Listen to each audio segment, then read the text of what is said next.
Sa gustong matuto mag-DIY dyan sa mga unit nila, single spark na Badja-RE, kung paano ba i-change oil. At dito mga boss idol ay gagamit tayo ng genuine oil ng Badja-RE. Pwede po tayong gumamit ng ibang brand mga boss idol, basta ang viscosity niya ay 20W50. At ang drain plug po ng ating engine ay nandito po sa likod ng crank, no? Kailangan po natin dyan ng backrange sa 14. Ayan, at luwagan lang muna natin mga boss idol. Huwag nyo munang buksan para hindi kayo matuluan ng oil.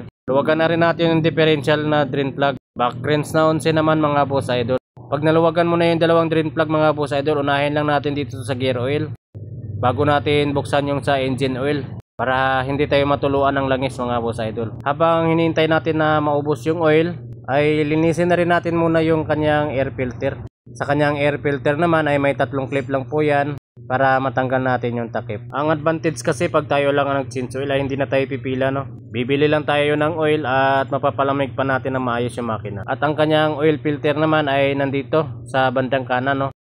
At every 10,000 kilometers naman po yung palitan nito. So hindi muna natin papalitan dahil kakapalit lang ni customer, no? Bubugahan lang po natin ng hangin yung air filter mga boss idol. At kung wala ka namang panghangin ay wag mo na lang tanggalin yung air filter.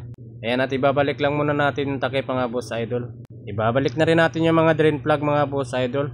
Bago mo ikabit yung drain plug ay make sure na hindi siya nalagyan ng mga mga alikabok o di kaya yung mga buhangin para hindi siya mag-leaking.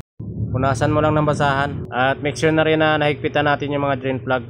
Yung katamtaman lang, wag naman yung masyadong mahigpit. At dito po yung refill natin sa gear oil mga boss idol. Sa gear oil po natin ay 320 ml. Ayan, at nilipat ko lang muna siya para tugma yung kanyang gear oil, no? At yung sobra ay nilagay ko na sa engine oil. Kasi po sa manual mga boss idol, ang engine oil po natin ay 1600 ml yung dapat natin ilagay. Pero may sobra po siya na 80 ml. Dahil 320 ml lang naman yung ating gear oil, ay nilagay ko na lang lahat dito sa kanyang engine. Basic na basic lang po ang pag-change oil sa mga unit natin mga boss idol. Mili ka lang ng oil at mag-change oil ka sa umaga para yung mga oil sa makina ay nakalubog na lahat. Hindi ka na maabala sa oras at pipila at syempre makatipid ka pa sa labor. Ayan lang po yung tips natin ngayon mga boss idol. Basic lang po ito pero karamihan po sa atin ay hindi pa rin alam paano i-change oil yung ating mga unit. Basta't kailangan lang natin ay 14 na backrange para sa drain plug ng engine at backrange na 11 naman para sa drain plug ng ating gear oil. 320 ml po sa gear oil at